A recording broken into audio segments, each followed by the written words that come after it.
My husband's annual income was $1 million, while my salary was a mere $30,000 a year. When he firmly demanded a divorce, I calmly accepted. Before leaving, he sent me a private text. "Don't ever contact me again." I replied with exactly one word. The next morning, he was left stunned, frantically calling my phone like a madman. I was ironing his dress shirt when he dropped a thick stack of papers right in front of me. "Let's get a divorce, Maya." The steam from the iron hit my face, burning hot, but not nearly as scorching as the words he had just spoken. I kept my hand steady, pressing out the creases of the shirt as if I hadn't heard a thing. Harrison stood opposite me in a crisp white shirt, a gleaming luxury watch on his wrist. He continued, his tone as casual as if he were discussing the weather.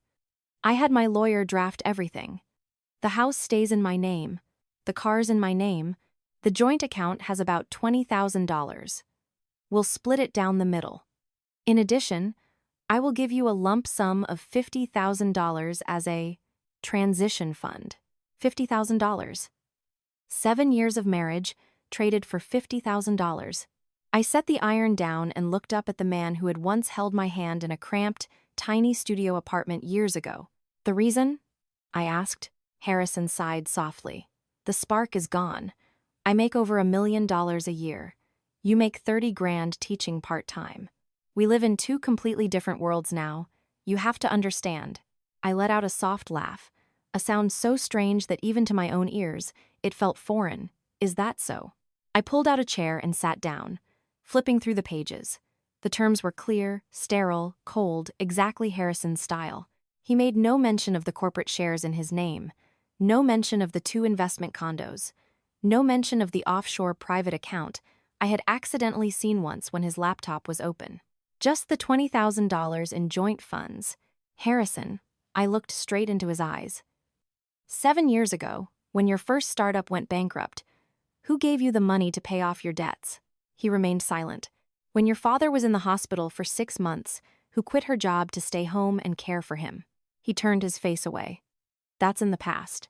"It is in the past," I said, "but the money you are offering me today is new money." I closed the stack of papers. "What if I don't sign?" Harrison furrowed his brows. "Don't make this a big deal. My legal team is the best in Seattle. You have 0 leverage.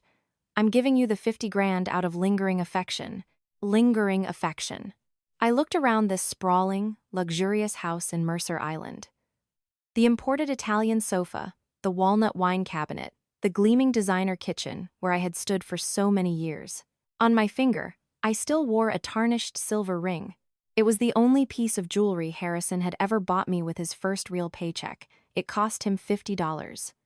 He once told me, "When I'm rich, I'll replace this with a diamond."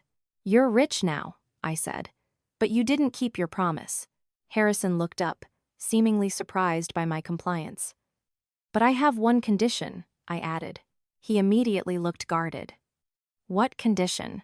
"Tomorrow morning, 9 a.m., we meet at your lawyer's office to sign. Once it's done, it's done.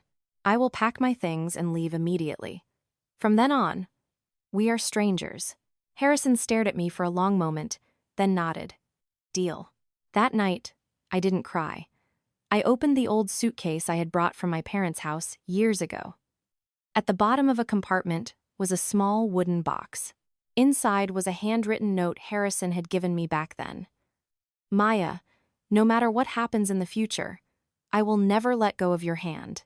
I folded the paper, put it back, and closed the box. The next morning, the procedure went swiftly. The notary asked a few perfunctory questions. Harrison signed with absolute decisiveness. I did the same. 7 years were closed with the stroke of a pen. Before I got into my Uber, Harrison handed me an envelope, a cashier's check for $50,000. "The passcode for the joint debit card is still your birthday." I took it without a word. He turned his back and walked toward his sleek luxury sedan. After a few steps, he stopped. "Maya, don't ever contact me again after today." I watched his silhouette in the midday sun, pulled out my phone, and typed exactly one word in reply: "Understood." Then, I blocked his number across all platforms. The Uber took me to a tiny, 300 square foot studio apartment in Ballard, that I had secretly rented 3 months prior. White painted walls, a narrow Juliet balcony, and a single potted hydrangea I had bought myself. I set my suitcase down and slipped the silver ring off my finger. But I didn't throw it away. I placed it on the windowsill, right next to the hydrangea. That afternoon, my phone vibrated incessantly. Unknown numbers called back to back. I didn't answer. By evening, my best friend Lauren rushed over. "He seriously kicked you out empty-handed like that?" Lauren slammed her hand on the small table. "You should have demanded at least half the assets." I poured her a cup of tea, my voice perfectly calm. "He thinks $50,000 is a lot." Lauren stared at me. "What are you planning?" I opened a drawer and pulled out a manila folder. 3 years ago, when he went through his Series B funding round, he needed a proxy shareholder to meet certain legal and board requirements. That person was me. Lauren's jaw dropped. I legally own 10% of his company's shares. Notarized and verified. My God, you never told me. I was waiting for this day. I smiled faintly. Outside on the balcony, the silver ring caught the glimmer of the Seattle city lights. I picked up my phone and sent a single email to Harrison's corporate work address. I intend to sell my 10% equity stake to a third party. As per the corporate bylaws, you possess the right of first refusal to purchase these shares within 24 hours. I hit send and turned off my phone. That night, I slept incredibly well. The next morning, Lauren was jolted awake by the constant buzzing of my phone. Over 30 missed calls. From Harrison. Lauren looked at me. "What's going on?"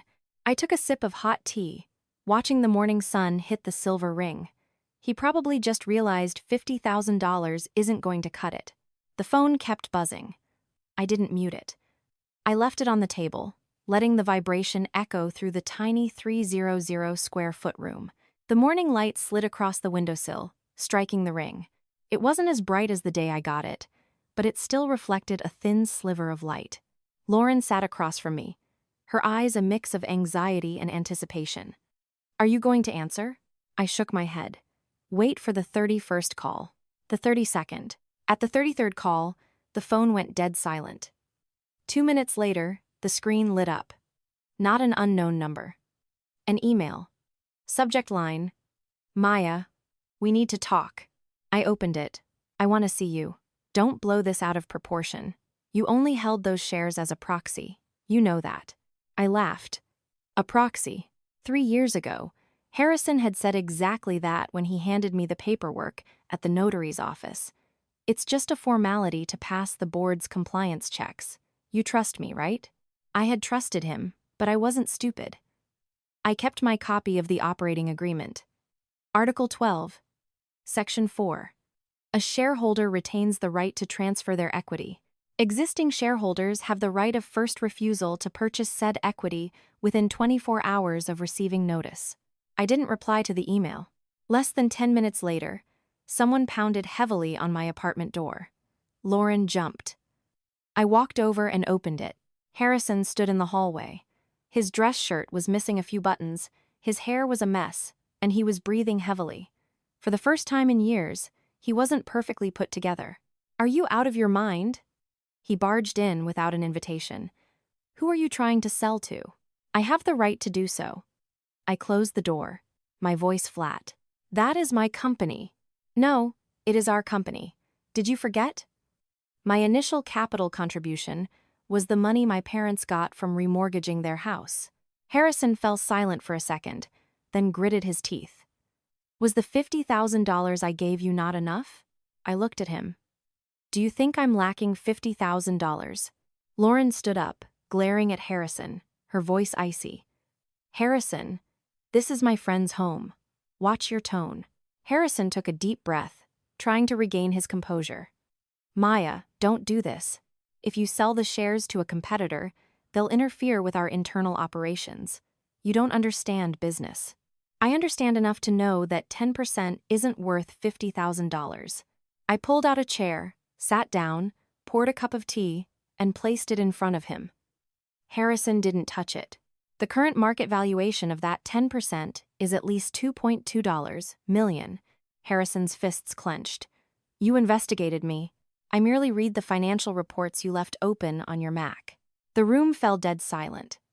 Outside, the sound of a delivery truck echoed from the narrow alleyway. The faint smell of someone brewing coffee drifted in. Harrison looked around the tiny apartment. You really want to live here? I used to live in a 150 square foot dorm room. 300 square feet feels spacious to me. He walked closer to the window. His eyes landed on the silver ring. You still kept it. I didn't answer.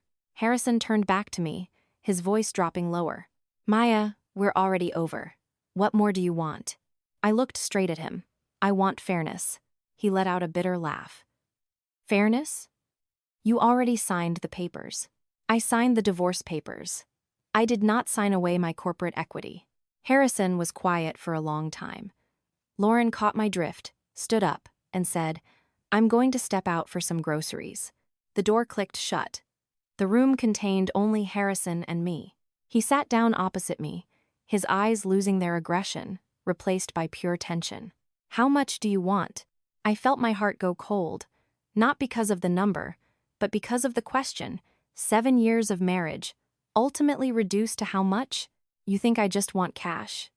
Do you honestly think I want to get back together? I chuckled. You're too confident. Harrison ground his teeth. Then, what do you want? I opened my drawer and pulled out a pre-drafted share purchase agreement. I want you to buy back this 10%. Based on the independent valuation. Paid in full. Non-negotiable. How much? $2. $1 million. Harrison shot up from his chair. You're insane. I haven't even factored in the interest for the past 3 years. He paced the tiny room, grabbing his hair. You know, I'm in the middle of a massive expansion project. I can't just pull that kind of liquidity out of thin air. That is your problem. He stopped in front of me. Maya, I gave you $50,000. I looked up. Did you give it to me, or did you put a price tag on 7 years? Harrison was speechless. I spoke slowly, articulating every word. If you do not buy it back within 24 hours, I will sell it to someone else. I am not joking. Harrison looked at me as if looking at a complete stranger. You've changed. I shook my head slightly. No, I am simply no longer the woman you looked down upon. His phone buzzed. He glanced at the screen, then silenced it. Your competitor is waiting for my answer, aren't they? I hadn't explicitly said who I was selling to, but he knew I had reached out. I didn't deny it. Harrison sighed. For the first time, I saw genuine exhaustion in him. Maya, I never thought you would do something like this. And I never thought you would sign the divorce papers so easily. The words hung in the air between us. Neither of us brought up the past again. Harrison sat back down, his voice heavy. I need time. You have 24 hours. You really aren't leaving me any other way out. I looked out the window. The hydrangea leaves rustled gently in the breeze. Yesterday, you didn't leave me any other way out either. Harrison stood up. This time, he didn't raise his voice. He only spoke softly. I will give you an answer before 9 a.m. tomorrow. He walked to the door. Before leaving, he turned to look at the silver ring one last time. How long do you plan on keeping that? I replied, until I no longer need a reminder of how foolish I used to be. The door closed. The room returned to silence. I let out a long breath. My hands were shaking slightly, not out of fear, but because I had just entirely severed a lifetime of ties. Lauren came back, dropping her grocery bags on the counter. He's gone. Yeah. Are you okay? I looked at the silver ring. I'm okay. But deep down, I knew this was only the beginning. Because Harrison was not the type of man to casually hand over $2.2 million, and I was no longer the woman who just waited at home, ironing his shirts. Tomorrow morning, the dust would settle. Either he paid the price, or I would make him realize that $50,000 cannot buy a woman's dignity. I woke up at 6 a.m. The room was still quiet, save for the hum of a garbage truck passing through the alley below. The pale, thin morning light cast a cold gray sheen over the silver ring. Today was the deadline. 9 a.m. I brewed black coffee, no sugar. The bitterness kept my mind sharp. Lauren had slept over on the fold-out couch, her hair falling across her face. I didn't wake her. My phone was completely silent. I opened my laptop to check the email timestamp. 9:12 a.m. yesterday. Less than 2 hours left. I didn't regret it, but my heart wasn't as tranquil as my exterior suggested. 7 years of marriage couldn't be neatly packed away in one night. Harrison used to hold me in our sweltering studio apartment, the ceiling fan rattling above us, promising, "One day, I swear I won't let you struggle anymore." I had believed him. I believed him so much that when my mother asked me if I was sure about him, I just smiled. "Mom, I believe in him." My mother had stayed silent for a long time before saying, "Daughter, men who have nothing often say beautiful things." I didn't listen. Thinking back now, that sentence felt like a slow, dull blade. At 7:30 a.m., my phone vibrated. I looked at the screen. Not Harrison.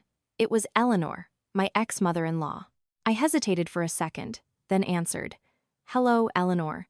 Silence on the other end for a moment. "Maya, where are you?"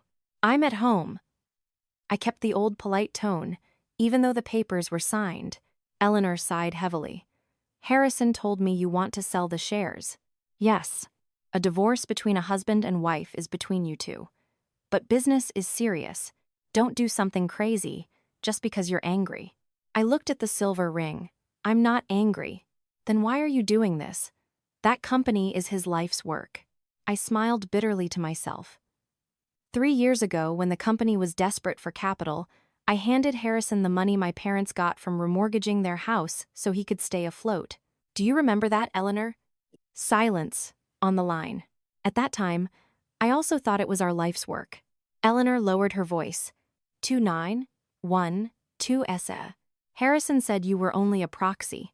The paperwork just had your name. Are you trying to pressure me?" I breathed softly. "I just want equity." Eleanor sighed deeply. "Are you two really, truly finished?" The question made my heart sting, but I didn't allow myself to soften. "Yes." Eleanor didn't push further. Before hanging up, she merely murmured, "Regardless, you were my daughter-in-law once." I put the phone down. Lauren woke up, rubbing her eyes. "Mother-in-law?" "Yeah." "What did she say?" "Advised me not to make a big deal out of it." Lauren scoffed. "When he handed you 50 grand and kicked you to the curb, did anyone advise him not to make a big deal out of it?" At 8:15 a.m., the phone vibrated again. "Harrison." I answered. "I'm on my way," he said. His voice lacked its previous hostility. It was just dry. At 8:45 a.m., Harrison appeared.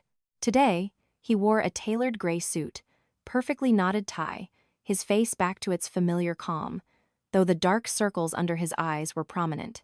He placed a legal folder on the table. "I spoke with my attorneys. I didn't ask.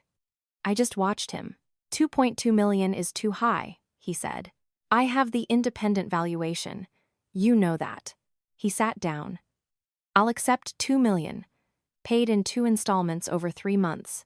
I shook my head. "No." Harrison glared at me. "You're squeezing me. You squeezed me into signing the divorce papers in a single morning. Is there a difference?" "No difference." Lauren sat quietly in the corner of the room. Harrison ground his teeth. "I cannot pull 2.2 million in liquid cash right this second. I'm not demanding cash. Liquidate assets, transfer corporate funds, that's your business." I looked right at him. 9 a.m. The clock on the wall read exactly 8:58. Harrison clenched his fists. "Maya, I'll ask you one last time. Do you really want to push things this far?" I answered very slowly. "You pushed it here yesterday." Exactly at 9 a.m., my phone vibrated. An email from an investment firm I had contacted earlier. "We are prepared to acquire the equity stake for $2.25 million, pending legal due diligence." I turned my laptop screen toward Harrison. The color drained from his face. "You had this prepped." I never walk into a negotiation empty-handed. Harrison stood up abruptly. "Do you realize that if they get a seat on my board, I lose operational control?" "I know. You want me to go bankrupt again?" That sentence made me pause for a beat. Harrison saw that hesitation. He lowered his voice. "I was left with nothing once before. You know exactly what that feels like. I remembered. I remembered the nights he sat slumped on the floor, his head in his hands. I remembered the days I took on extra tutoring shifts, scraping together every dollar to pay off his debts. But I also remembered the look in his eyes yesterday, handing me an envelope with $50,000 without a second thought. I looked at him. I don't want you to go bankrupt. Then, don't sell to them. I just want you to pay the correct price. Harrison was silent for a very long time. Finally, he sat down, placing both hands flat on the table. Fine. 2.2 million. One lump sum in 10 days. I need it in writing. You will sign it. I looked into his eyes. They were no longer the eyes of a husband. We were just two negotiating partners. Harrison took out a pen and signed the settlement agreement I had prepared. Every stroke was slow and heavy. When he finished, he put the pen down. You won. I shook my head. No one won. He stood up. Before leaving, he looked at me for a long time. Maya, if I hadn't asked for the divorce that day, would you have still signed? He paused. Why? Because you had changed a long time ago. The door closed. I sat down. $2.2 million. A number enough to alter the trajectory of a person's life. But I didn't feel happy. I looked at the silver ring. There are some things that, once lost, no amount of money can buy back. Lauren walked over and put a hand on my shoulder. Are you okay? I nodded. I'm okay. But I knew the real battle wasn't about the money. It was the fact that, starting today, I had to stand entirely on my own 2 feet. I was no longer Harrison's wife. I was just Maya. And I had to prove I didn't need to lean on anyone. After Harrison signed the agreement, the room felt incredibly empty. No more sound of his footsteps, no more heavy breathing. Just the slow rotation of the ceiling fan and the sunlight shifting from pale yellow to deep gold. Lauren looked at me, her eyes a mix of relief and anxiety. $2.2 million. 10 days from now, you'll have $2.2 million. I nodded, but deep down, I knew that until the funds hit my account, everything could still change. Harrison was not someone who accepted defeat easily, and I had never seen him yield to anyone like this before. Lauren, I said softly, I don't trust him to just let this go. Lauren frowned. He signed a legally binding civil contract. If he finds the capital, it's smooth sailing. If he doesn't, he might try to stall. Lauren fell silent. I looked out the window. The hydrangea swayed slightly in the Seattle breeze. The silver ring lay there, a silent witness. 10 days. I opened my laptop and sent a confirmation email to the investment firm, stating I was pausing negotiations for 10 days to honor the existing shareholders' right of first refusal. Everything had to be by the book. I didn't want anyone accusing me of playing dirty. That afternoon, I received a call from my dad, Arthur. His voice was deep and deliberate. Yes, Dad. I heard your mother talking about the corporate shares. I paused. Yes. Have you thought this through? I took a deep breath. I have. My dad was silent for a few seconds. I won't interfere in your marriage issues, but I have one question. Are you doing this for the money or for your dignity? That question struck the deepest chord within me. For my dignity, then see it through to the very end. Don't do things halfway. My throat tightened. I will. But remember, sweetie, he added, dignity isn't about revenge. It's about standing with your back straight. I looked at the silver ring. I understand, Dad. I couldn't sleep that night. I thought about Harrison. He used to be brilliant. He used to stay up all night revising contracts, and he used to hug me in an empty leased office when he landed his first major project. But once the company started making real money, he changed. He came home less, asked about my day less, held my hand less, and he often said things like, "You wouldn't understand. Stay out of my business. Just focus on your stuff at home." I had backed away until there was no place left for me. On the morning of the 3rd day after signing the agreement, my phone buzzed, a text from Harrison. I need to see you, privately. I stared at the screen for a long time before replying. Where? Our old coffee shop, the cafe in the U District where we used to study during our college days. I arrived on time. Harrison was already seated. He wasn't wearing a suit today, just a light blue button-down, sleeves rolled up, a black coffee in front of him. Seeing him like this brought back a flash of the man from 7 years ago. But only for a second. "You're here. I'm here." Harrison looked at me, his gaze far less hostile than before. "I'm liquidating assets," he said. "I know. But there's something I need to make clear." I remained silent. 3 years ago, when I asked you to hold those shares, I genuinely thought it was just a formality. I never expected you to leverage them like this. I didn't leverage them. I just refused to forfeit them. Harrison looked down. "I was wrong to underestimate you." That sentence didn't bring me joy. It only made my heart heavier. "Since when is there someone else?" I asked. Harrison froze. "That has nothing to do with the corporate equity. I'm just asking."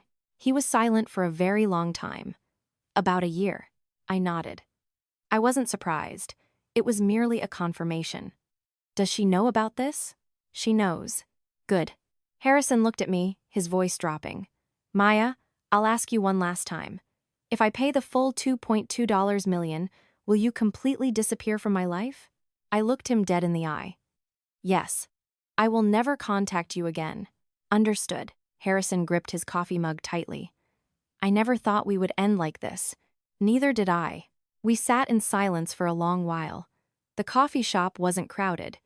An old indie rock song played softly in the background, a song he used to sing to me. But now, everything felt like a movie that had already finished its run.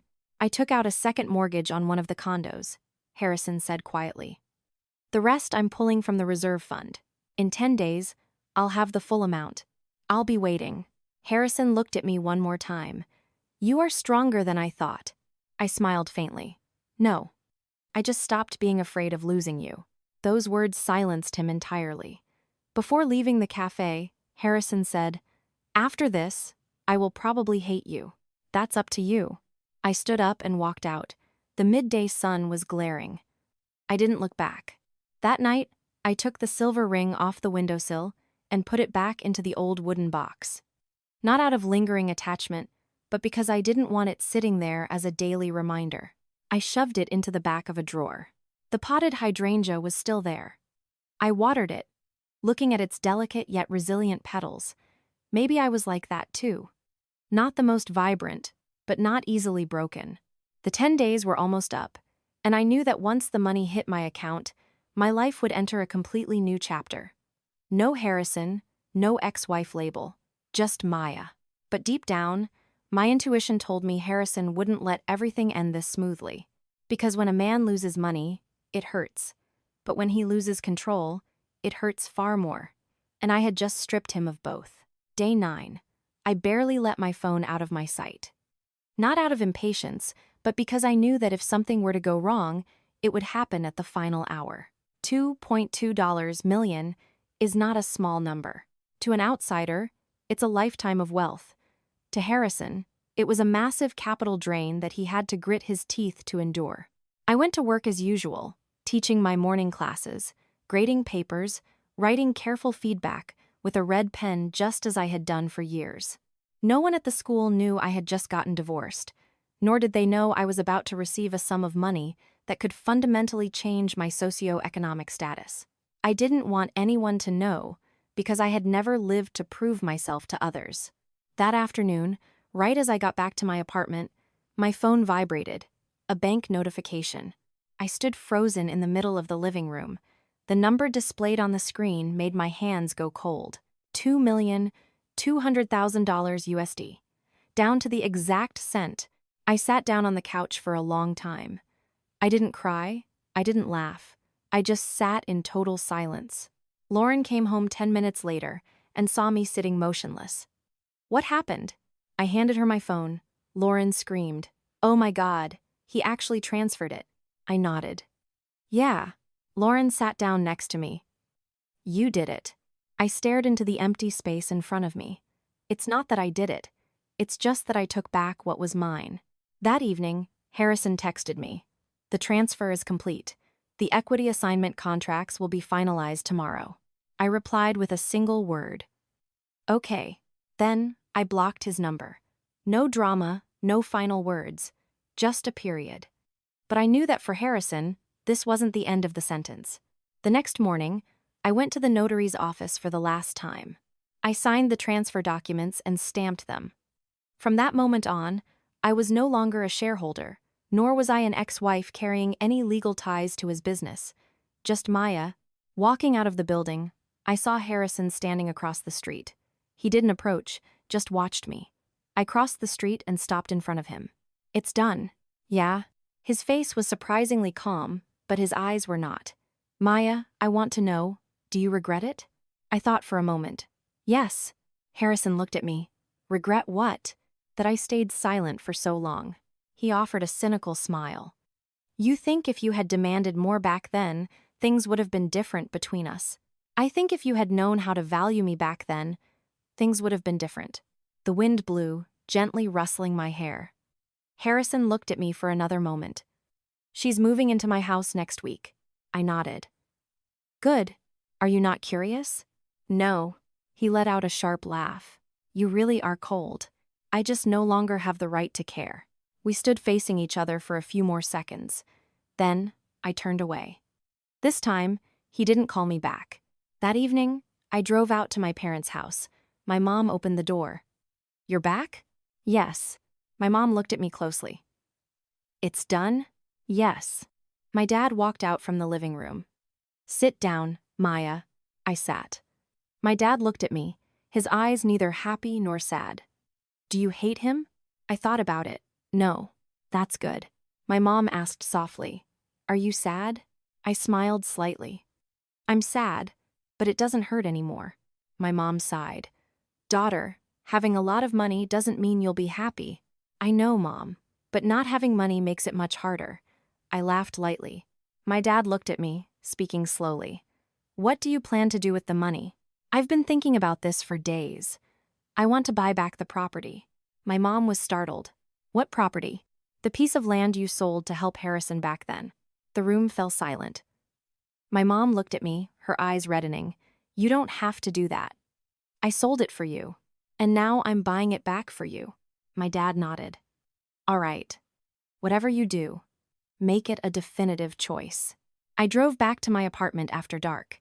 I opened the drawer, took out the wooden box, and lifted the lid. The silver ring lay quietly inside. I picked it up. For the first time in years, I looked at it without feeling an ounce of regret. I only saw a chapter of life that had concluded. I stepped out onto the balcony and dropped the ring back into the small box. I didn't throw it away, nor did I wear it. I just stored it like an artifact. I didn't need that object to remember I had loved, and I didn't need it to remind me I was once foolish. My phone vibrated. An unknown number. I answered. Is this Maya? Yes. I'm Harrison's girlfriend. I remained silent. I just wanted to say that what you did was excessive. I smiled faintly. You're young. What is that supposed to mean? It means that if one day you stand where I stood yesterday, you'll understand. Silence on the other end. I don't need his money, she said. I didn't either. I hung up and set the phone down. The room was quiet again. $2.2 million sat in my account, but the clearest thing I felt wasn't the number. It was the weight lifting off my chest. No more waiting, no more hoping, no more disappointment, just an empty space, and that empty space, I would fill myself. I looked at the potted hydrangea. The flowers were still blooming. They didn't need anyone else to water them, didn't need anyone to admire them. They just bloomed. Maybe starting tomorrow, I would learn how to live for myself. Not to prove anything to Harrison, not to make anyone regret anything, but so that when I look back, I never have to ask what if. But I didn't know that behind this quiet peace, another wave was preparing to crash because the money was transferred. The ties were cut, but a man's pride and reputation aren't easily laid to rest. 3 days after the money cleared, the storm began. Not with a loud crash, but with a low rumble like the wind before a hurricane. I found out when Lauren came rushing to my school. During recess, I was sitting in the teacher's lounge grading papers. Lauren pulled me out into the hallway. Have you seen the internet? No. What's going on? She handed me her phone. An anonymous post on a prominent Seattle tech and business gossip forum. Blind, Reddit. Headline, Gold-digging ex-wife blackmails tech founder, forces asset liquidation, pushes company to the brink. I scrolled down. My name wasn't explicitly mentioned, but the details were specific enough that anyone in the local industry could guess. It painted a picture of a woman making peanuts, driven by bottomless greed, exploiting her husband's expansion phase to extort money. I handed the phone back to Lauren. It's definitely from his camp. Lauren was furious. He plays so dirty. I didn't say anything. I had anticipated this. The money was paid, but Harrison's ego couldn't accept the optics of a defeat. That afternoon, I received an email from the principal. Maya, please come to my office for a moment. I walked into his office with a calm demeanor. The principal looked at me, his gaze slightly probing. Maya, recently there has been some unpleasant information circulating online that seems connected to you. Yes, the school does not interfere in private matters, but you understand that educators must maintain a certain public image. I looked him straight in the eye. Sir, I have done nothing illegal. I know, but public opinion. I cannot control public opinion, he sighed. I just wanted to give you a heads up. I nodded. Understood. Walking out of the office, one thing became very clear. This battle was no longer about money. It was about reputation. That night, I called Harrison. For the first time since blocking him, I initiated contact. He answered immediately. Maya, what are you doing? What do you want to talk about? The post on the forum. Silence on the other end. Did you think doing this would scare me? You might not have written it, but you didn't stop it. Harrison sighed. Maya, I'm under extreme pressure. My board is constantly questioning me. They think I'm weak for capitulating. So you let them smear me? You can't control your own people? I let out a bitter laugh. You used to say I didn't understand business, but I understand one thing. When a man can't win with a contract, he tries to win with gossip. Are you blaming me? No, I'm just warning you. If this affects my job, I will sue for defamation. Harrison's voice hardened. You want to blow this up? I never blow things up. You did. Silence stretched over the line. Finally, he spoke softly. I'll handle it. I hung up. I wasn't angry, just exhausted. That night, I went to my parents' house. My mom was cooking dinner.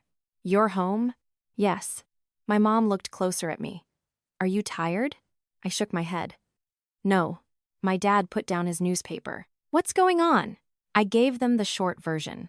My dad listened, then said one sentence. The more you stay silent, the more people will assume you're guilty. My mom looked worried. Should you take a leave of absence from the school for a bit? No, I answered immediately. I am not hiding. My mom looked at me, her eyes red. Sweetie, I just hate seeing you take the hits. I held my mom's hand. I'm not taking hits. I'm just learning the price of being strong. That night, I made a single public post on my own social media. I didn't name anyone. Just one sentence. I do not take what does not belong to me, and I owe no one an explanation. Then, I locked the comments. The next morning, the post spread faster than I anticipated. Some defended me, some criticized, but at least I had spoken. By that afternoon, the anonymous forum post vanished. I knew Harrison had intervened, but the fallout remained. In the teacher's lounge, I heard colleagues whispering. I heard Maya got a massive payout in her divorce. Wonder if it's true. I walked in, smiled, and said hello. No explanations, no justifications. That evening, Harrison texted me. I had the post removed. I'm sorry. I stared at the text for a long time before replying. Thank you. Nothing more, nothing less. But I knew that whatever was between us now wasn't anger. It was a clean laceration. It wouldn't get deeper, but it wouldn't heal perfectly either. I began making plans for the money. No lavish spending, no flaunting. I met with a private wealth manager, set up an investment portfolio, and true to my word, I bought back the plot of land in Woodinville my parents had sold. On the day we signed the deed, my mom looked at me and cried. You make me so proud. I hugged her. For the first time in years, I felt like I wasn't just living for love, but for my family. But I didn't expect the undercurrents to strike again. A week later, I received a summons. Harrison was suing me. The charge. The equity transfer transaction exhibited signs of financial coercion, causing damage to the enterprise. I looked at the legal document. I wasn't surprised, just weary. He still couldn't accept defeat. The war I thought was over was merely entering a new phase. I set the paper down on the table, looking at the wooden box in the drawer where the silver ring rested. I understood then, sometimes letting go doesn't mean the other person lets go too. And to be truly free, I had to see this through to the bitter end. I sat completely still with the court summons in my hand for nearly half an hour, not out of fear, but disappointment. Harrison had transferred the funds in full. The assignment of equity was completely legal and finalized, yet he still chose to drag me into a new vortex. Lauren read the summons and slammed her hand on the counter. He refuses to lose. I folded the paper neatly. It's not that he refuses to lose. Then what is it? It's that he can't accept the humiliation. Lauren looked at me. I thought after the wire hit, everything was over. I thought so, too. That evening, I proactively called Harrison. He picked up on the third ring. You got the papers. Yes. What do you want, Harrison? Silence for a few seconds. I'm not suing you to get the money back. Then what is the point? To prove that I didn't do anything wrong. I let out a soft laugh. You think a courtroom is a place to scrub your ego clean. You don't understand the pressure I'm under. My investors are breathing down my neck. They're saying I let you extort me. If I don't take legal action, they'll view me as weak. So you're using me as evidence of your strength. I have no choice. I gripped my phone tightly. You always had a choice. You just never chose me. He didn't say anything. After a while, he sighed. Maya, if the judge rules against me, I'll drop any further appeals. I don't need you to drop appeals. I need you to understand. I am not the enemy. But you made me lose control. No, I merely reclaimed my own agency. The call ended in silence. I didn't cry. I didn't rage. I just saw one thing absolutely clearly. The man I once loved and the man currently opposing me were two entirely different entities. The court date arrived faster than expected. I wore a simple white blouse and a modest skirt, light makeup. I didn't want to make an impression. I just wanted to stand there as an ordinary citizen. My dad came with me. My mom stood at the courthouse steps and told me quietly, "Just tell the truth." I nodded. Harrison was already there. He wore a sharp black suit and was accompanied by a high-priced litigator. Our eyes met for a second, then darted away. The hearing lasted over 2 hours. Harrison's lawyer argued that by leveraging a critical juncture in the company's expansion to inflate the buyout price, I caused undue financial distress and manipulated the valuation. My attorney calmly presented the independent valuation, the operating agreement, the bylaws, and the email confirmation from the third-party investment firm. Everything was clear, airtight, with no loopholes. I sat and listened, my heart surprisingly tranquil. When the judge addressed me, "Did you coerce Mr. Harrison into signing this agreement?" I answered, "No, Your Honor.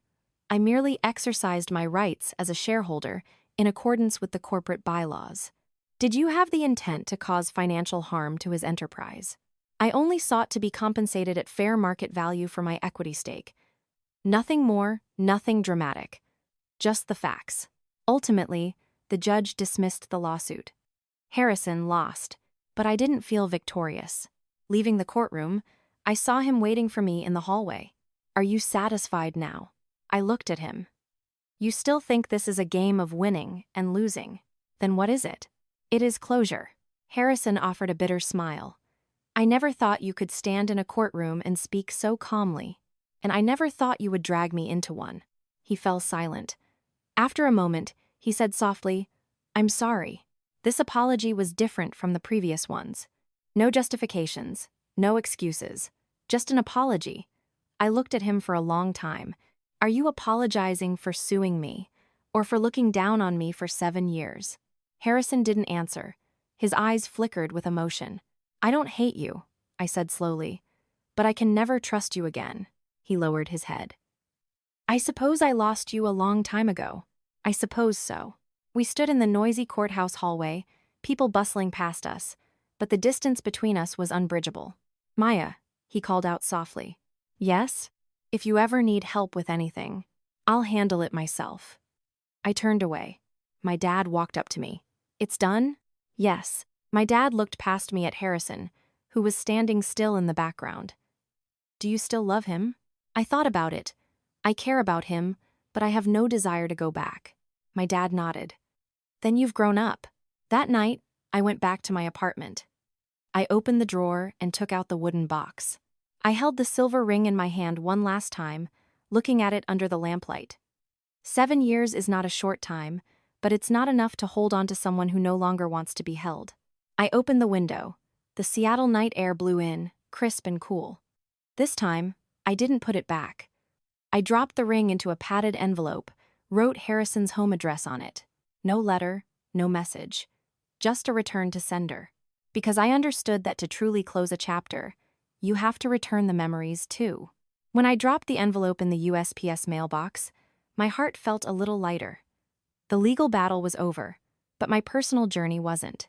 Because I realized that money didn't make me strong, and a courtroom didn't make me mature. It was the moments I dared to stand tall under immense pressure, and perhaps there were other challenges ahead. But this time, I wasn't afraid. 3 days after the court date, I received a certified envelope in the mail. Without opening it, I knew what was inside. The silver ring. The padded envelope I had sealed was intact, with just one line of handwriting added to the back. Familiar penmanship. I no longer have the right to keep this. I stood by the counter staring at those words for a long time. Not angry, not sad, just feeling a door genuinely closing. Lauren, sitting on the sofa, looked up and asked, "He returned it?" "Yeah." "Good." I didn't say anything.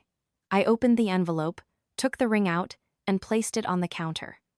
It lay there, silent, as if it had never weathered any storms. I understood that some things, even when you try to return them, people no longer want to accept. That afternoon, I visited my parents. My mom was out on the porch trimming some plants. Seeing me, she asked, "Are you exhausted?" "No, Mom." I sat down next to her. A moment later, I placed the ring on the patio table. "Mom, look. What should I do with this?" I remained silent. My dad walked out from the house, looked at the ring, then at me. "Are you still hung up on it?" "No." "Then don't keep it." I looked at my dad. "I don't want to just throw it away." "Nobody is telling you to throw it away," my dad said slowly. "But don't let it be a reminder that pulls you backward." My mom said softly, "Sweetie, memories aren't inherently bad.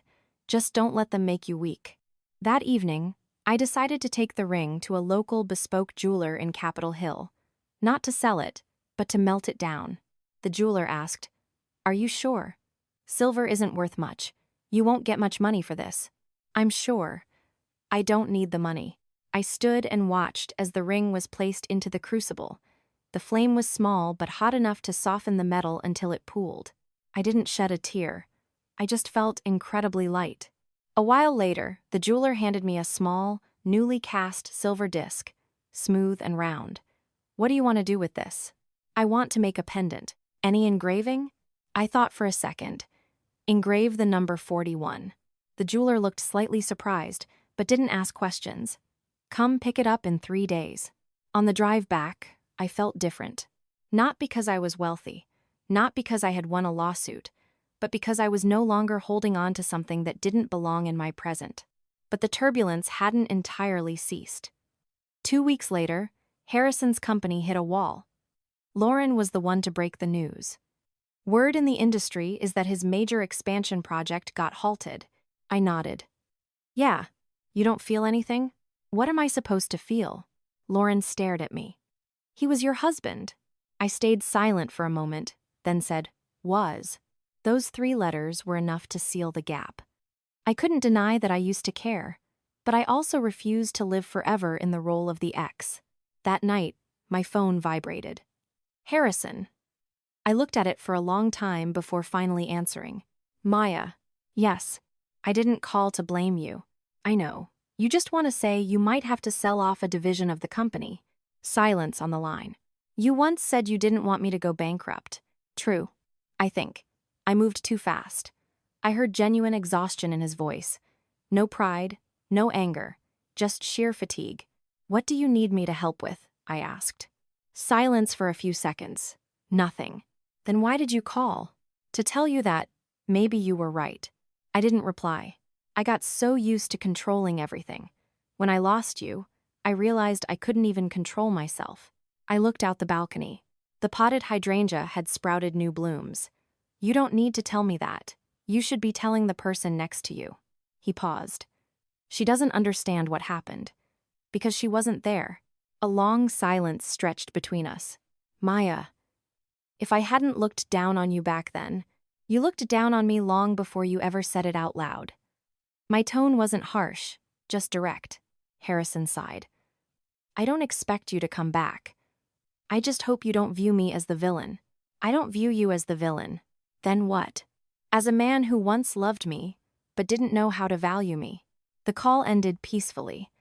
I didn't feel stirred up. I just felt a chapter of my life truly receding into the distance.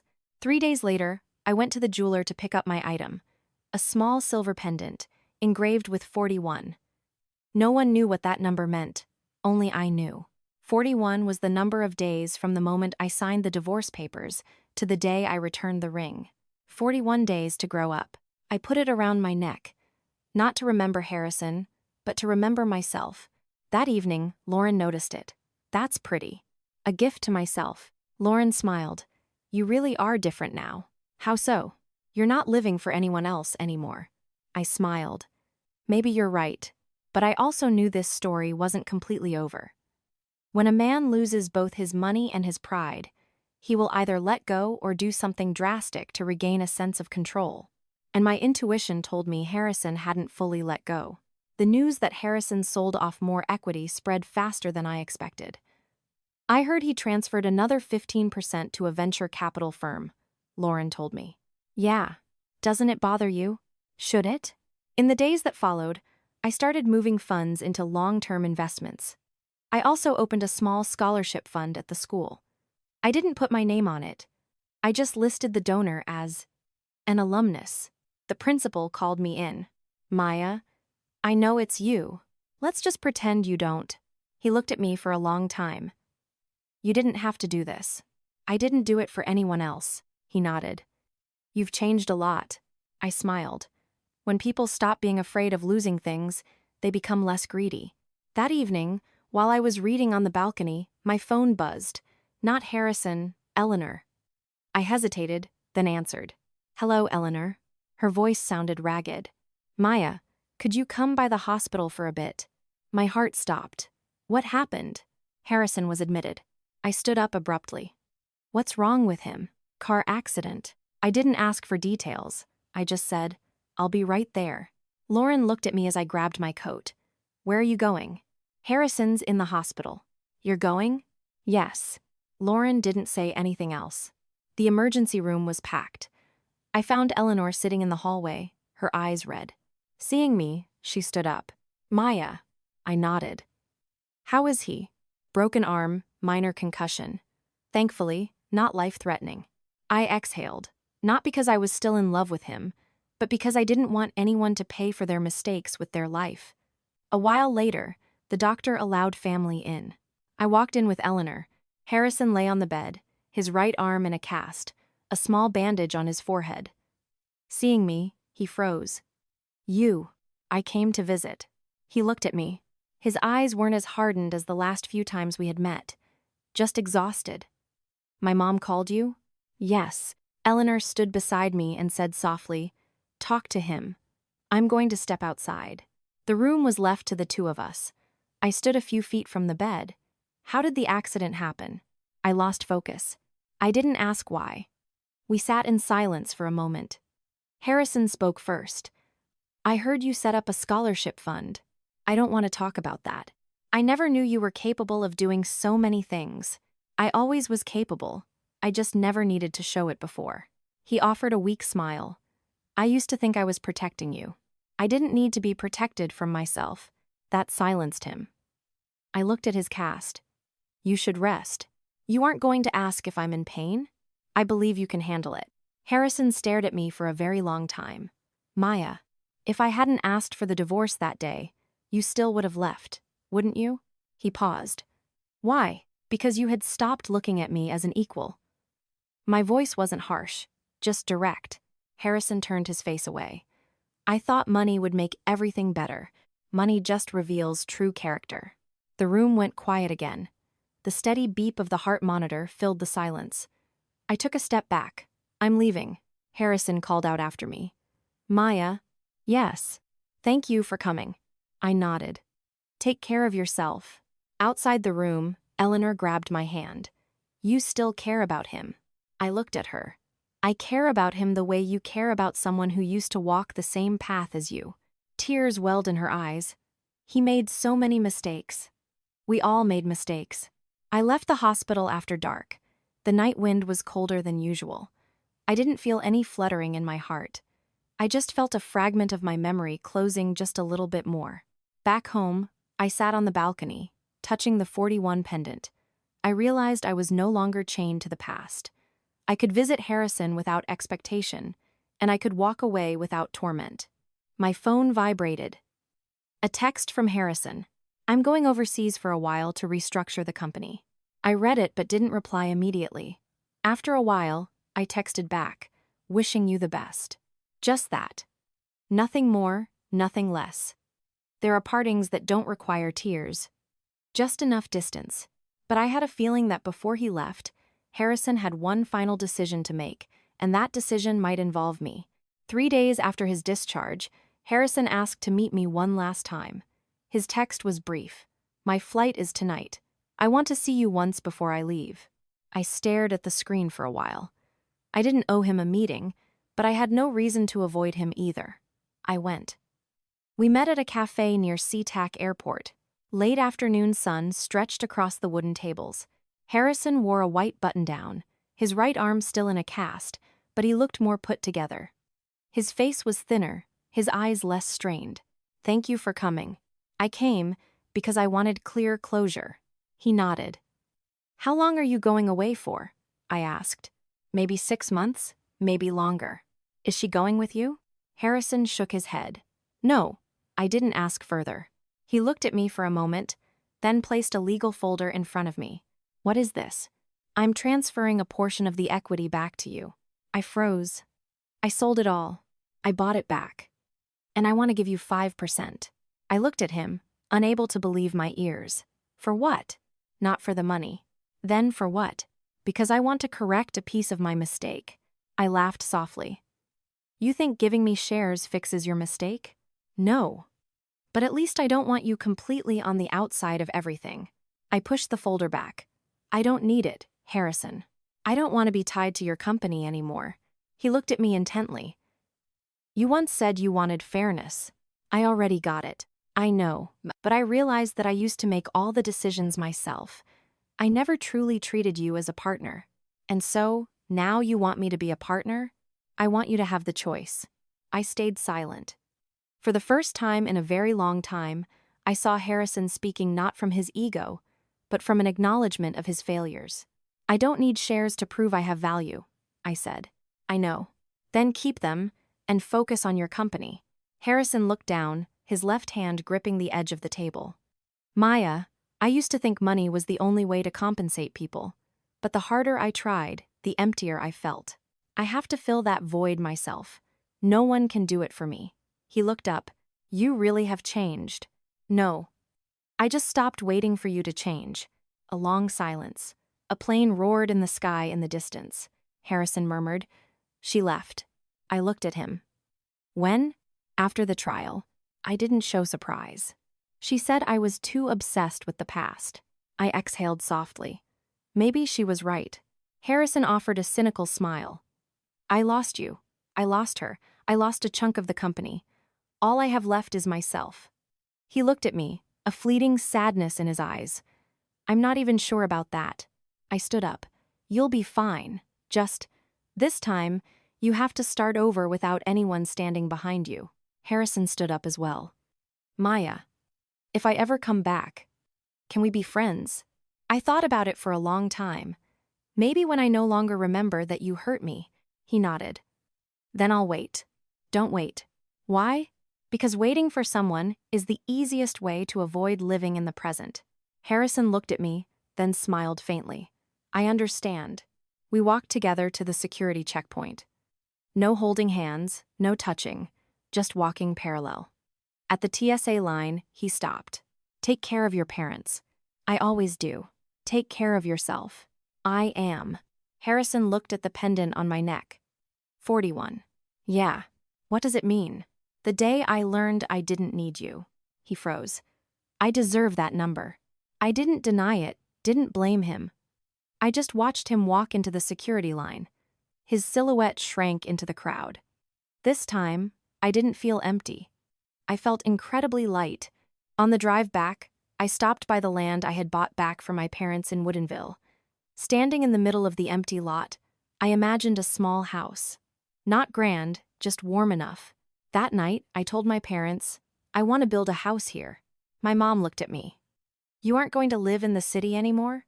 I'll still teach, but I'll come back here on weekends. My dad nodded. Do whatever you want to do. I looked at the night sky, wondering if I had been this strong years ago, would things have been different? Probably not.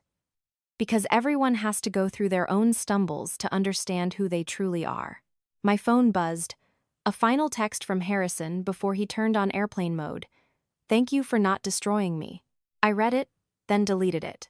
Not out of anger, but because I didn't want to hold on to anything of his anymore. The wind blew across the empty lot. I touched the 41 pendant. I knew the old chapter had truly closed, but life didn't stop there. And I believed there was something waiting for me ahead. Not a trial, but an opportunity. 6 months passed since the day Harrison left. My life was devoid of sudden midnight calls, devoid of terse texts that made my heart drop. Everything was so stable that sometimes I felt like I was living a completely different version of myself. The foundation for the house on my parents' land had been poured. I went back every weekend, wearing simple jeans and a t-shirt. Standing amidst the messy construction site, I felt a strange sense of peace. My mom laughed. My daughter has become a general contractor. I chuckled. I'm just the contractor of my own life. My dad sat drinking coffee under a tree, watching me without saying much, but I knew he was proud. At school, everything had settled down. The initial gossip had faded away. People had new things to talk about. The scholarship fund was up and running. One afternoon, I handed an award to an underprivileged student. He stood before me, bowing his head. Thank you, Miss Maya. I looked into his clear eyes, my heart softening. There were things I once thought only money could solve. Turns out, I was wrong. That evening, while I was prepping my lesson plans, my phone buzzed, an international number. I stared at it for a long time before answering. Maya. Harrison's voice was a bit hoarse, probably due to the time difference. Are you back? Not yet. 2 more weeks. Is something wrong? Silence for a few seconds. I just finalized the restructuring agreement. The company is stable. Congratulations. A pause. Maya, I've been doing a lot of thinking. So have I. I realized that when I lost you, I understood my life was totally off track. I didn't reply. I used to think success was the only thing that could keep everything together. And now I know there are things that, once traded away, you can never get back. The wind blew gently outside my balcony. I touched the 41 pendant. You didn't call just to rehash the past. I know. I just wanted to ask. Are you happy? I thought about it. It was a simple question, but not an easy one to answer. I'm at peace. Is that different from being happy? Peace is enough. Harrison chuckled softly. I wish you more than that, though. I don't need more than that. Another pause.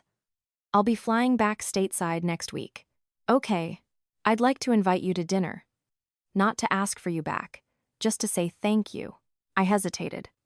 We'll see. Maya, he said softly. What if I told you I still have feelings for you? I exhaled quietly. You should keep them to yourself. Why? Because feelings aren't enough to rebuild what collapsed. He didn't push. The call ended. I put the phone down, my heart completely undisturbed. Perhaps it was because I had moved past the phase of waiting. 3 days later, I met a stranger. He was the uncle of a student in my class. His name was Mark.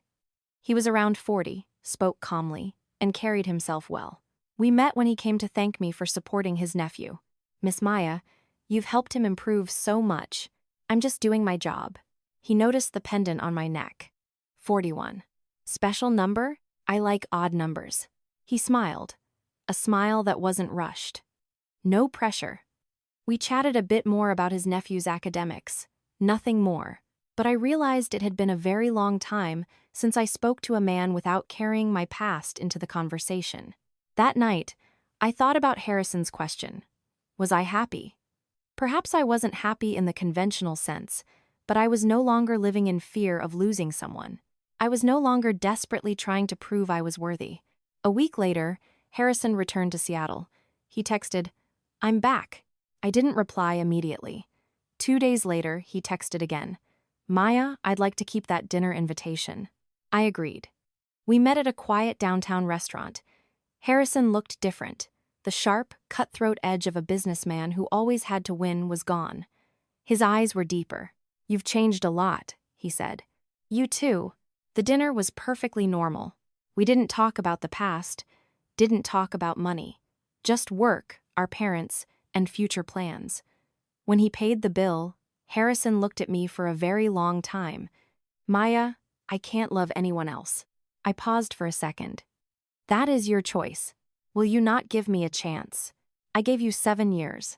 He lowered his head. "I understand." We stood outside the restaurant. Harrison said softly, "If you ever need me, I won't call." Why? Because I want the person beside me to be someone I choose in the present, not someone from my past. Harrison looked at me, a mix of pain and acceptance in his eyes. "Then I hope you find that person." I smiled. "Thank you." We parted ways in front of the restaurant. This time, there were no promises, no lingering guilt. Just two people who once loved each other, now standing on completely different sides of life. On the drive home, I got a text from Mark. "Could I bring my nephew out this weekend to help you plant some trees at your new place?" I read it and smiled. Sure. Maybe life doesn't need to be overly dramatic. It just needs steady, solid steps. I touched the 41 pendant. That number used to be a period. Now, perhaps it was becoming a starting line. That weekend, Mark actually brought his nephew to the property in Woodinville. The sun was mild, not too harsh. I was measuring the front yard with my dad when I heard a car pull up. Mark stepped out first, carrying a small bag of saplings. His nephew ran behind him, grinning. "Hi, Miss Maya." I crouched down and ruffled the boy's hair. "Hey there." Mark nodded politely to my parents. "Hello, Mr. and Mrs." My dad looked him up and down, then nodded. "Come on in." Mark didn't talk much. He just quietly helped me dig holes for the plants. He didn't ask about my past, didn't pry into old stories. He just worked. Occasionally, he'd ask, "Maya, do you want more hydrangeas here?" I laughed. "I have enough." Mark looked at the potted hydrangea I had brought from my apartment, placing it in the corner of the yard. "This species is tough." "Yeah, just like me." I paused for a moment, then smiled. I didn't feel awkward. I didn't feel on guard. At noon, my mom set up lunch on the porch. Mark helped carry the plates and serve the rice. My mom looked at me, a very slight, unspoken glint in her eyes. During the meal, Mark talked to my dad about real estate, and to my mom about gardening. He wasn't trying too hard to impress. He just behaved appropriately. After lunch, when Mark and his nephew left, my mom asked me, "Have you known him long?" "Not long. He speaks well. Knows his boundaries." I didn't respond. My dad just said one thing: "You don't need to rush." But if someone steps into your life, it must be someone who respects you. I nodded. That night, I got a text from Harrison. "I heard you're building a house." I wasn't surprised. Seattle is a big city, but the circles are small. "Yes. Can I come see it?" I stared at the screen for a while before replying, "No need." A moment later, he texted again. "I'm not trying to intrude. I just want to know how you're doing." "I'm doing well." Silence on his end. "Maya, I've thought about this a lot. I know you don't want to get back together. I paused for a second. Then what do you want? I want to close this chapter properly. I don't understand what you mean. I'm still holding on to something of yours. I'll send it back. 2 days later, I received a small package via USPS. Inside was a photocopy of the handwritten note Harrison had given me years ago. Maya, no matter what happens in the future, I will never let go of your hand. I stared at the faded ink. Beneath it, Harrison had added a new line. I let go, not because I stopped loving you, but because I understand that loving doesn't mean holding on. I sat for a long time. I didn't cry. I just felt incredibly light. I burned the paper in a small metal tray out in the yard. The flame burned slowly, the ashes catching the wind. My mom watched me from the porch, but didn't ask. That night, Harrison called. Did you get it? Yes. You aren't holding on to anything of mine anymore. Good. Maya, I'm officially relocating to the California branch to run the operations down there. Wishing you the best. You aren't going to ask why. I don't need to. Harrison laughed softly. I suppose this time, we are truly done. Yes. Are you happy? I looked at the house slowly, taking shape. Looked at my parents sitting on the porch. Looked at the hydrangea, rustling in the breeze. Yes. This time, I didn't say at peace. I said yes. Silence for a few seconds. That's enough. Then, the call ended. No more promises. No more regrets. I put the phone away. The 41 pendant rested against my collarbone, cool to the touch. The following weekend, Mark came back. This time, he brought a few small blueprints. Maya, take a look. If we add a pergola over here, it'll help block the afternoon sun. I sat down next to him. The distance between us wasn't too close, but it wasn't far either. Mark spoke softly. I don't know how much of your past I'm supposed to know. I don't hide it. But I don't need you to know everything. I looked at him. Why? Because I only care about the you right now. It wasn't a poetic line, but it was enough to make my heart skip a beat. I suddenly understood that some people walk into your life not to replace anyone, but to start from the very beginning. That afternoon, as Mark was leaving, he said, I have a business trip out of state for the next 2 weeks at the end of the month. Okay, when I get back, if you're willing, I'd like to take you to dinner. I looked at him. I wasn't in a rush. We'll see. He smiled. Okay. That night, I sat alone in front of my new house. I didn't think about Harrison. I didn't compare. I didn't calculate. I just thought about the road I had walked. From a woman silently ironing her husband's shirts, to someone who dared to walk into a courtroom to defend her rights, to someone who could accept a new opportunity without fear. I touched the pendant. The number 41 used to be a symbol of letting go. Maybe someday I would engrave a new number for a new beginning. But before moving to the final chapter, I knew there was one last meeting I needed to have. Not with Harrison. With myself. The house was finished on a morning with crystal clear sunlight. Not too massive, not overly luxurious. Just enough. A living room, 2 small bedrooms, an open kitchen leading out to a patio where the old potted hydrangea from my apartment sat. My mom walked into the new house, running her hand along the wooden doorframe that still smelled faintly of paint. It's finally done. I stood in the middle of the living room, looking at the open space ahead. No more feeling unmoored. No more feeling an empty gap when thinking of a certain person. Just a new foundation, and I was standing on it with my own 2 feet. My dad looked at me. Do you have any regrets? I thought about it for a moment. No, honestly no. Maybe I do, I added. But I don't regret him. I regret the old version of me. My dad nodded. Knowing how to regret means you are truly living. That afternoon, I invited Lauren over for a housewarming dinner. Lauren stood in the middle of the yard, hands on her hips, looking around. Maya, I remember the day you were sitting in that tiny studio apartment, your face pale because of that smear campaign. Now look at you. You're completely different. I'm still me, aren't I? No, you no longer need anyone else's validation. I laughed. Maybe you're right. Late that night, when everyone had gone home, I sat alone on the porch.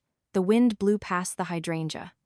I unclasped the 41 pendant and placed it on the table. That number had accompanied me through the entire period, from letting go to growing up. But I understood it was no longer a burden. It was merely a milestone. My phone vibrated. A text from Harrison. "I heard your house is finished. Congratulations." I looked at the screen, my heart entirely calm. "Thank you." A moment later, he texted again. "I signed a long-term contract down in California. I probably won't be coming back up here very often." Good. Maya, I used to think you needed me. I used to think that too. Now I know I don't need anyone to stand on my own 2 feet. I just need myself. Silence on the other end. "I truly wish you happiness. Thank you." I didn't delete the text, but I didn't save it as anything special either. It was just a wish between 2 people who used to love each other. The next morning, Mark arrived. He brought a small maple sapling to plant in the front yard for shade. I looked at him. "Aren't you supposed to be on your business trip?" "I don't leave until next week." We dug the hole together. The soil was soft and damp. Mark spoke slowly. "I won't ask you about Harrison anymore. I don't want to talk about him anyway. I just want to know if you are ready to open the door." I stopped digging. "To whom?" "To someone who doesn't carry your past." I looked at him for a very long time. "Aren't you afraid I still have feelings for my ex?" Mark shook his head. "Lingering feelings are a thing of the past. Choosing to stay or leave is a choice." I let out a soft laugh. "You speak as if you've thought about this a lot. I got divorced 3 years ago." I paused. I didn't know. I don't hide it, but I don't use it to define who I am. We fell silent for a moment. The wind blew, and the hydrangea leaves rustled softly. I touched the empty space on my collarbone, where the pendant used to be.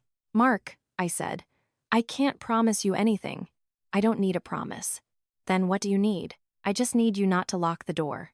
I looked at the new house behind me, looked at my parents chatting in the kitchen, looked at the yard where we had just planted a new tree. My life had traversed a very long road. I had been the woman who silently accepted things. I had been the one who was looked down upon. I had been the one who dared to stand up and defend her rights. And now, I was someone who could make a choice, not out of fear of losing, not because I needed to prove anything, simply because I wanted to. I nodded. "Okay." Mark didn't say anything else. He just smiled. That afternoon, I drove back to the city. I still kept the old apartment, but it no longer felt like a temporary shelter. I stood in front of the mirror, looking at myself, not the woman from 7 years ago, nor the woman who had just signed divorce papers, but someone who had walked through 41 days of letting go and many months of rebuilding herself. I opened the drawer and took out the 41 pendant. I didn't put it back on. I placed it inside a new wooden box, writing on the outside, "Completed." Life is not a battle of winning or losing, nor is it a story of who is right and who is wrong. It is the journey of daring to stand up straight when everything crumbles around you. Harrison once thought $50,000 could buy his freedom. He wasn't entirely wrong. Freedom does have a price. It's just that the price isn't money, it's maturity. I turned off the lights and opened the balcony door. The city below was still glowing. I was no longer waiting for anyone to call, no longer afraid of anyone walking away, because I knew that if someday someone steps into my life, they won't be coming to save me. They will be coming to walk beside me. And if no one comes, I am still enough. I smiled softly. The story is no longer about the numbers of a divorce settlement. It is about a woman who learned how to love herself first. Ladies and gentlemen, sometimes just a few short lines of text are enough to turn a person's entire life upside down. A sentence that seems decisive. A one-word reply that seems frigid, yet behind it lies a long journey of trauma, self-respect, and profound growth. Today, we are not discussing whether someone had a little money or a lot of money. We are discussing the feeling of being marginalized. We are discussing the moment a woman realizes that if she does not protect herself, no one else will do it for her. A husband believes that an income of $1 million a year gives him the right to stand above his partner. A wife, making 30 grand a year, chooses not to scream, not to cling, not to beg. She calmly signs her name. And when he tells her to never contact him again, she replies with a single word. It is exactly that calmness that startles people. Why? Because often, people aren't afraid of tears. They are afraid of sheer, unyielding decisiveness. In a marriage, the most dangerous thing isn't an argument. It's the day the person next to you no longer feels the need to explain, to prove, or to hold on. When someone has enough self-respect to walk away without making a scene, that is not a defeat. That is an awakening. I want to speak to those currently standing at the crossroads of their marriage. Do not let things go too far before you learn how to respect each other. Wealth can change your social standing, but it does not increase your value as a human being if your behavior remains poor. Your career might make you proud, but if you come home and no one looks at you with eyes full of trust, then that success is merely an empty shell. And to the women like Maya in our story, I want to send a message. Strength is not about being cold. Strength is knowing what you deserve. You don't need to be loud to prove it. You simply refuse to accept being looked down upon. Some might ask, did she really have to go that far? I think the more accurate question is, if she hadn't gone that far, would she ever be able to look herself in the mirror again? Dignity does not come with a price tag, but when it is trampled on for too long, the cost to reclaim it is incredibly steep. In this story, the most thought-provoking element is not the $2.2 million. It is the 7 years of silence. 7 years of one person stepping back so the other could step forward. And it wasn't until she was placed on the table, like an item requiring a transition fund, that she realized she had traded away far too much. Think about it. In your own relationships, have you ever accidentally treated your partner's sacrifices as a given? Have you ever gotten so used to their endurance that you forgot to be grateful? Marriage is not an addition of incomes. It is a multiplication of respect. If one person constantly feels like they exist in a different world, the issue doesn't lie in the salary gap. It lies in how those two people look at each other. What I admire about Maya is that, after everything, she did not choose to take revenge by destroying him. She chose to protect her rights through the law. She chose to move forward with absolute composure. She went to the hospital when her ex was injured, but she didn't return to him out of pity. That is a truly invaluable maturity. As for Harrison, if there is one thing he deserves credit for, it is the moment he finally admitted he was wrong. In a lifetime, not everyone has the courage to say, "I underestimated you." But a delayed admission does not mean you get to start over. There are some trains that only run once. Once you've stepped off onto the platform, all you can do is watch it leave. Ladies and gentlemen, every person's life will eventually encounter a phase where they must choose between their dignity and holding on to the past. Do you choose to stay in a disrespectful relationship just to preserve the image of a family? Or do you choose to walk away to preserve yourself? No one has the right to judge another's choice, but every choice carries a price. If you are in a similar situation, ask yourself, what are you afraid of? Are you afraid of loneliness, afraid of losing face, or afraid of starting over? Sometimes, the most terrifying thing isn't losing a person. It's losing yourself without even realizing it. Our program always believes that every life story is a shared lesson. If you are carrying unspoken burdens in your heart, unresolved conflicts, please don't hold them in alone. Send your letters to our program. You never know, your experience might be exactly what someone else out there needs to hear before signing their name to a life-altering decision. We do not take sides. We stand on the side of kindness and self-respect. Thank you for listening. We will see you in the next story, where we don't just listen to know, but we listen to understand and to live better.